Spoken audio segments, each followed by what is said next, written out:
Saudações! No presente capítulo se pretende tratar das matrizes ideológicas, das influências filosóficas e ideológicas que formaram a visão política dos indivíduos envolvidos no movimento, qual seja o iluminismo, as ideias liberais do século XVIII.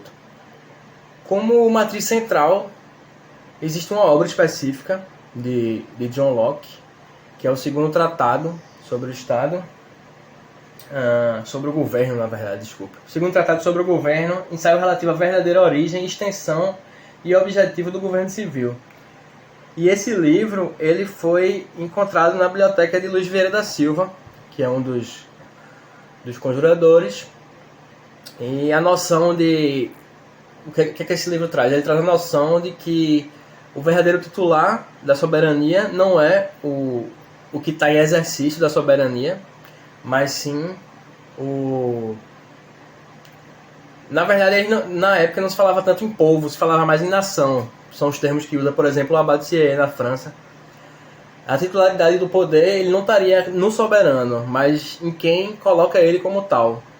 E dessa forma, essa titularidade, sendo do povo, vamos usar povo para simplificar, sendo essa titularidade do povo, o povo também poderia tirar essa soberania das mãos do monarca, né?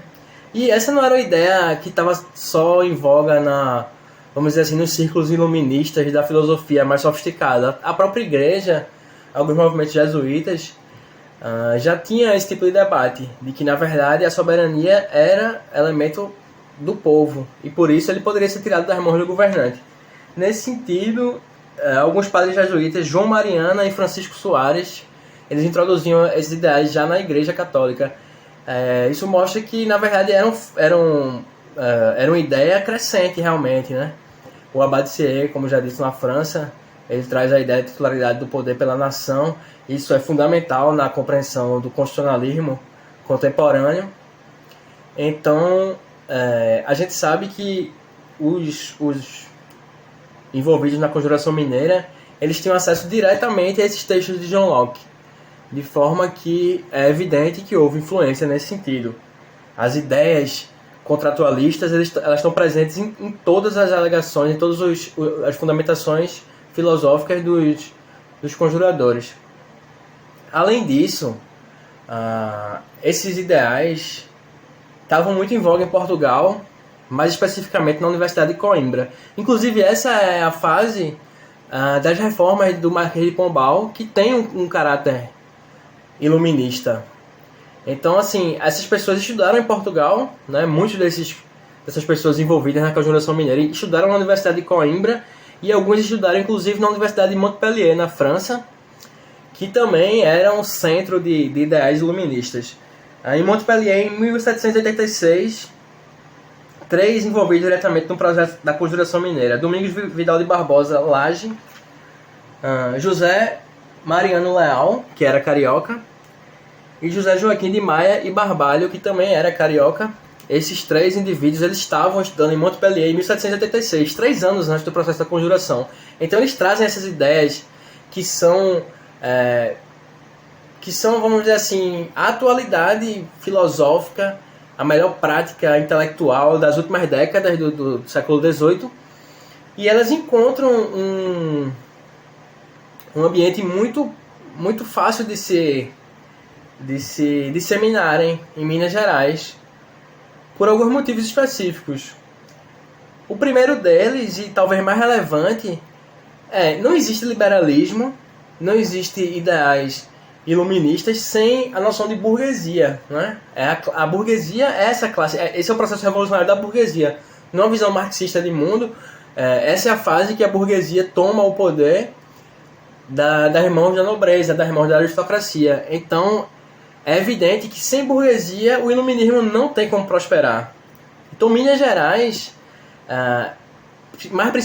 principalmente Vila Rica, é um ambiente muito prolífico para essas ideias iluministas, justamente porque é um ambiente em que se observa uma classe burguesa emergente, grande, numericamente superior à nobreza, e talvez mais relevante até economicamente, né? Nesse sentido, existiam várias profissões que eram relevantes no contexto econômico de Minas Gerais, até grandes, pequenos proprietários, comerciantes, artesãos, arquitetos, enfim, todas essas pessoas que estão no meio urbano e que não são nobres, mas também estão acima economicamente do que seriam a classe mais baixa, a classe trabalhadora do período.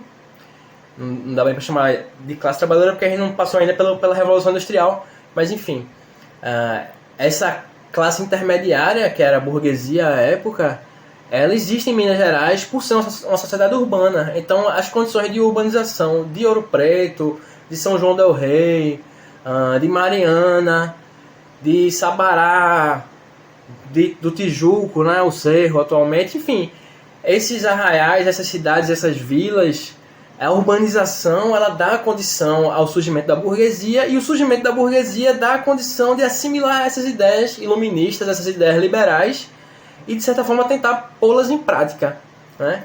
Então esses indivíduos eles vêm de Portugal, da França, com esses ideais, e encontram esse solo prolífico nesse sentido em Minas. E existe uma obra especificamente que na grande visão do iluminismo até passa meio que despercebida, mas é muito importante na compreensão desse pensamento liberal mineiro, que é um livro do Abade Reinal, enfim.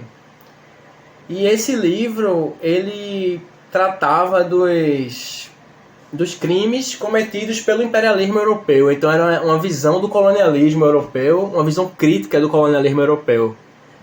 Então isso é, assim, para o brasileiro, né, que não era brasileiro ainda, né, para o súdito da coroa portuguesa na América, é muito revolucionária essa obra, porque traz dados concretos sobre o Brasil do século XVIII. Isso, não existia nenhum livro em circulação que fosse capaz de trazer dados concretos sobre o Brasil do século XVIII numa visão crítica. Mas não só, né? Era um livro que analisava a relação de Portugal com a Inglaterra, era um livro que analisava a situação das colônias aqui da América do Sul como um todo, algumas delas já envolvidas em processos políticos mais sofisticados do que os do Brasil à época. Então, assim, é um livro que tem um impacto muito grande realmente na filosofia, né, mineira, na filosofia desses indivíduos que estavam envolvidos nesse processo. Além disso, no viés econômico do liberalismo, a gente sabe que a obra de Adam Smith, A Riqueza das Nações, é revolucionária, né, no sentido do capital, da análise de uma visão de mundo mercantilista mais sofisticada, né, que já não é mais mercantilista, passa a ser, de fato, capitalista, liberal.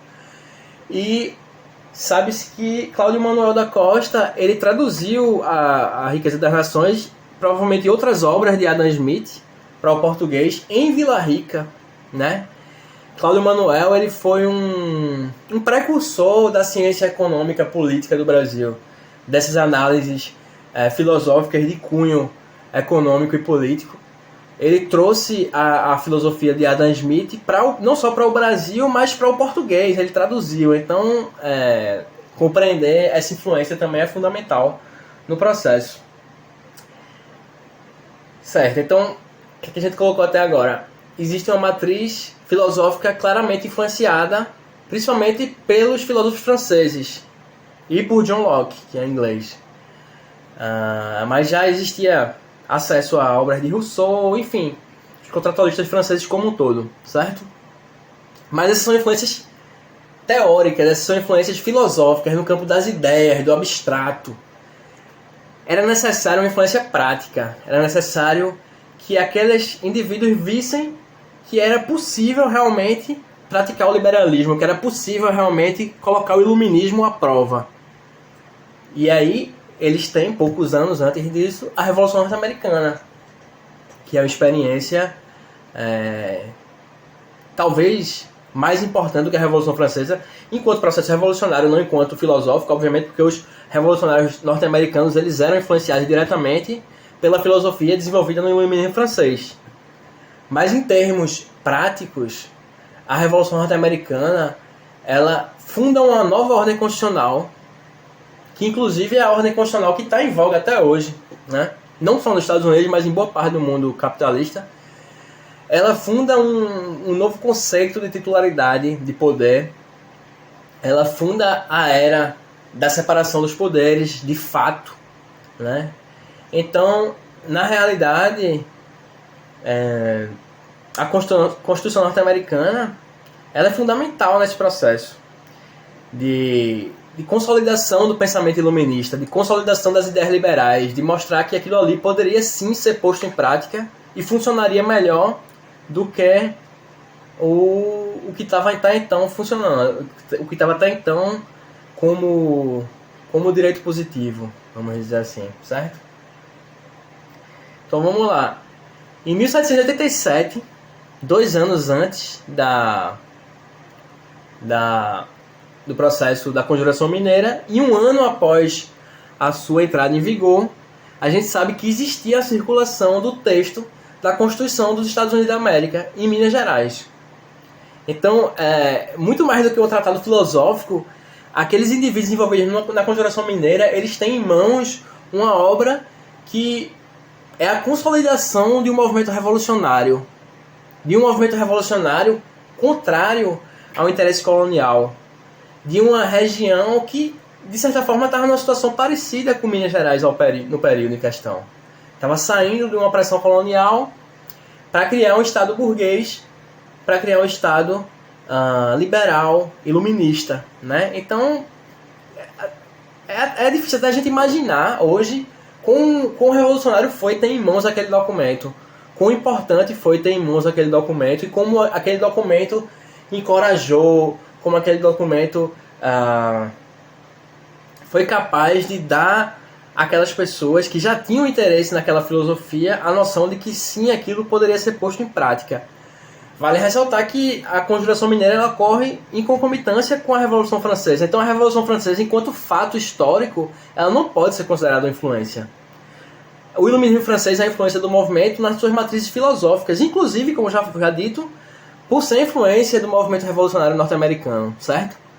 Mas o fato político, como fato histórico, como força motriz histórica, a Revolução Norte-Americana, sem sombra de dúvidas, e o constitucionalismo norte-americano são fundamentais no processo de formação filosófica, ideológica e principalmente tática até, estrutural, do movimento que ficou conhecido como Inconfidência Mineira posteriormente. Então, é basicamente isso. As ideias iluministas, as ideias liberais, elas são capazes de subverter a lógica do pensamento reinante à época, e a Revolução Norte-Americana ela vem para mostrar que é possível sim se organizar daquela forma e dar um norte ao movimento também.